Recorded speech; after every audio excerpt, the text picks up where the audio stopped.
J'entends souvent les chrétiens et chrétiennes dire qu'ils croient vraiment aux valeurs évangéliques. Et je m'en réjouis. Mais vous savez, une valeur, c'est un principe, c'est une idée à laquelle nous pouvons croire comme idéal. Mais si ça reste seulement une idée, est-ce que ça change quelque chose dans nos vies? Il faut que ces valeurs de l'Évangile, les valeurs de Jésus prennent racine en nous. N'êtes-vous pas d'accord? Il faut que les valeurs deviennent des vertus. Une vertu, c'est une valeur qui est devenue habituelle, qui est devenue agissante et opérante dans nos vies. Par exemple, on peut dire, je crois dans la valeur évangélique de la paix, mais si je ne suis pas une personne paisible, si je m'emporte, si je manque de patience continuellement, est-ce que je peux dire que c'est rendu une vertu? Pas encore. Il faut que mes actes soient congruents avec ces valeurs dont je parle, auxquelles je dis croire.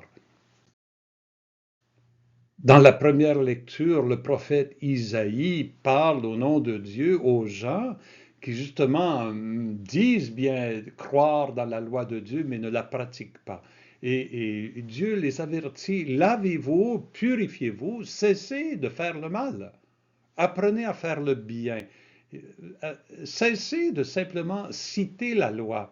Il faut que vous la mettiez en pratique, apprenez à faire le bien, recherchez le droit.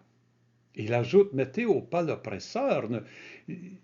Rechercher le droit, c'est aussi faire en sorte que la société devienne droite. Alors, il faut s'engager à transformer la société aussi. Si vous cherchez, le prophète dit, si vous cherchez à faire en sorte que vos actes correspondent à vos paroles, alors vos péchés, même s'ils sont comme l'écarlate, deviendront aussi blancs que la neige. Jésus voit autour de lui les pharisiens, qui étaient des gens très pieux, des gens qui cherchaient à mettre la loi et à observer la loi, mais malheureusement, trop souvent, c'était superficiel, c'était au niveau du paraître. Jésus les accuse qu'ils cherchent simplement à, oui, c'est ça, à bien paraître devant les autres. Alors il dit aux gens, tout ce que peuvent vous dire les pharisiens, faites-le et observez-le, mais n'agissez pas d'après leurs actes, car ils disent et ne font pas. Et là, Jésus dit cette phrase, vous n'avez qu'un seul maître, le Christ. C'est son exemple à lui qu'il faut suivre. S'il y en a un qui a été intègre entre ce qu'il disait et ce qu'il faisait, c'est Jésus. La vie de Jésus est un tout, on pourrait dire. Ce que vous voyez, c'est ce qui existe vraiment. Ce qu'il dit passe immédiatement dans ses gestes. Et il nous invite à l'imiter, à être comme lui. Ne pas nous élever en essayant de bien paraître devant les autres. Non, celui qui s'élève sera abaissé, mais qui s'abaisse sera élevé. Et quand on pense que Jésus s'est abaissé jusqu'à la croix et qu'il a été élevé dans la gloire de la résurrection, on voit que ce n'est pas seulement un dicton pour Jésus, c'est une vie, c'est un principe de vie.